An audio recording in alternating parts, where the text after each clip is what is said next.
The history of sustainable and responsible investing.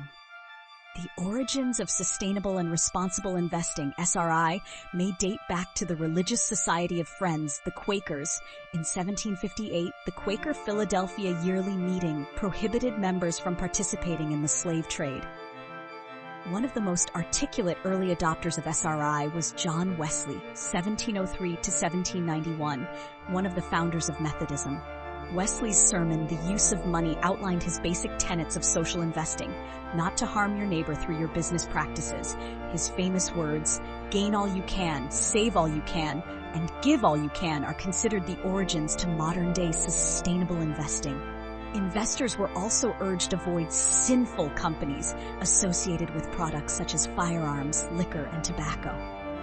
The modern era of socially responsible investing evolved during the socio-political climate of the 1960s. During this time, socially concerned investors increasingly sought to address equality for women, civil rights, and labor issues. Economic development projects started or managed by Martin Luther King, such as the Montgomery bus boycott and the Operation Breadbasket Project in Chicago, established the early model for socially responsible investing efforts. King combined ongoing dialogue with boycotts and direct action targeting specific corporations. Concerns about the Vietnam War were further incorporated by some social investors. An iconic image from the era was a picture in June 1972 of a naked 9-year-old girl, Phan Thị Kim Phúc, screaming and running towards a photographer, her back burning from the napalm dropped on her village. That photograph channeled particular outrage against Dow Chemical, the manufacturer of napalm, and prompted protests across the country against Dow Chemical and other companies seen as profiting from the Vietnam War. During the 1950s and 1960s, trade unions deployed multi-employer pension fund monies for targeted investments. For example, the United Mine Workers Fund invested in medical facilities, and the International Ladies Garment Workers Union, ILGWU, and International Brotherhood of Electrical Workers, IBEW, financed union-built housing projects.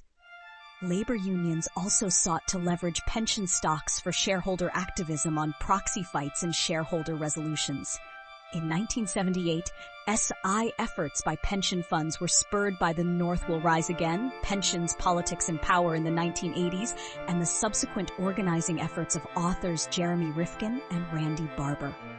By 1980, presidential candidates Jimmy Carter, Ronald Reagan, and Jerry Brown advocated some type of social orientation for pension investments.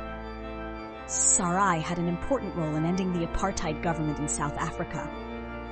International opposition to apartheid strengthened after the 1960 Sharpeville massacre.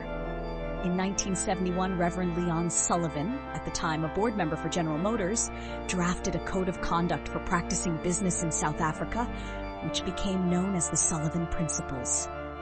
However, reports documenting the application of the Sullivan Principles said that U.S. companies were not trying to lessen discrimination in South Africa. Due to these reports and mounting political pressure, cities, states, colleges, faith-based groups, and pension funds throughout the U.S.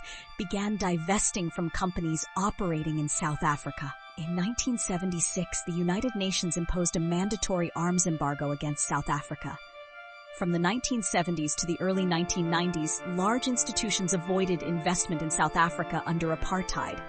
The subsequent negative flow of investment eventually forced a group of businesses representing 75% of South African employers to draft a charter calling for an end to apartheid. While the SRI efforts alone did not bring an end to apartheid, it did focus persuasive international pressure on the South African business community.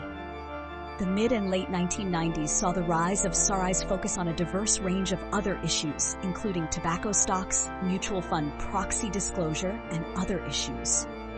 Since the late 1990s, SRI has become increasingly defined as a means to promote environmentally sustainable development. Many investors consider effects of global climate change a significant business and investment risk. CERES was founded in 1989 by Joan Bavaria and Dennis Hayes, coordinator of the first Earth Day, as a network for investors, environmental organizations, and other public interest groups interested in working with companies to address environmental concerns. Sustainable investors use several strategies to maximize financial return and attempt to maximize social good. These strategies seek to create change by shifting the cost of capital down for sustainable firms and up for the non-sustainable ones. The proponents argue that access to capital is what drives the future direction of development. A growing number of rating agencies collects both raw data, the ESG behavior of firms, as well as aggregates this data in indices. ESG integration is one of the most common responsible investment strategies and entails the incorporation of environmental, social, and governance (ESG) criteria into the fundamental analysis of equity investments. These investments aim to generate both financial returns and tangible benefits for society and the environment. This investment approach allows investors to positively express their values on corporate behavior issues, such as social justice and the environment, through stock selection, without sacrificing portfolio diversification or long-term performance. Positive screening pushes the idea of sustainability, not just in the narrow environmental or humanitarian sense, but also in the sense of a company's long-term potential to compete and succeed. In 2015, Morgan Stanley conducted a review of 11,000 funds and concluded strong sustainability investments outperformed weak sustainability investments, tackling the idea of a trade-off between positive impact and financial return. The Global Impact Investing Network's 2015 report on benchmarks and returns in impact investing in private equity and venture capital found market rate or market-beating returns were common in impact investments. Sustainable and responsible investing is a global phenomenon. As international investment products and opportunities have expanded, so have international SRI products. The ranks of social investors are growing throughout developed and developing countries. In 2006, the United Nations Environment Program launched its Principles for Responsible Investment, which provide a framework for investors to incorporate environmental, social, and governance (ESG) factors into the investment process. PRI has more than 1,500 signatories managing more than $60 trillion of assets.